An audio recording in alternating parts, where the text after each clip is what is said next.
Ndonzi sekuru vamakuka na kuti post Pumacol. Nothing there's something. How we call it Friday freestyle. Fake mhene. Fake mhene. Unolisi me no.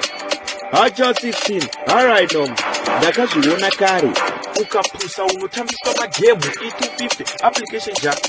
Saka udzanai uzwa kudzanai kuti kunai hadidzo zvo vanorava handina basa rekumari kwako German shungu nemasini yako German nerespect miona lane miseina miona lane ndoita timitongo ndega German ndaneta nePumasanzi kunge bhavava ndodya chiziya rangu ndiri gavama musharukwa handisimbisa hati Pumacol chenjerera vakomana vacho ndinava imhene dzemastanzi vanokubhaiza zvinobuda bhozo zobuda zvakabenda imhene dzemastanzi veve mastanzi ava imhene dzemastanzi German imhene dzemastanzi vanokubhaiza zvinobuda bhozo zobuda zvakabenda imhene dzemastanzi veve mastanzi ava imhene dzemastanzi ava Pumasanzi uri foolish Pumasanzi dzanomira sometimes he rubbish take action Chuck Norris Pumasanzi to stick and still in the diabetes ndokutengera kuchi iwe mama vako havana patapata namo iri kumba kwako ihombe kunge bhurugwa rekudhi ndokondi ngwabvangwabva ndokuona mhene yemastanzi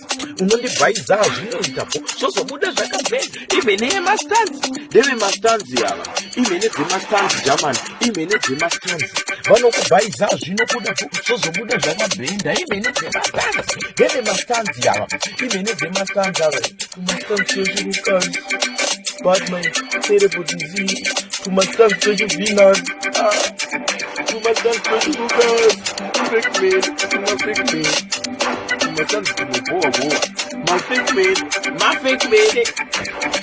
anonowanwa kazviri kechirukazi ako kazviri kechiakitera ako kazviri kano ako kazviri tondowezi imhene dzemastanzi vanokubhaiza zvinobuda bhozo zobuda zvakabhenda imhene dzemastanzi mhene dzemastanzi German imhene dzemastanzi vanokubhaiza zvinobuda bhozo zobuda zvakabhenda rasa ndeve mastanzi ava usavateedzera ndeve mastanzi ava big talk mhene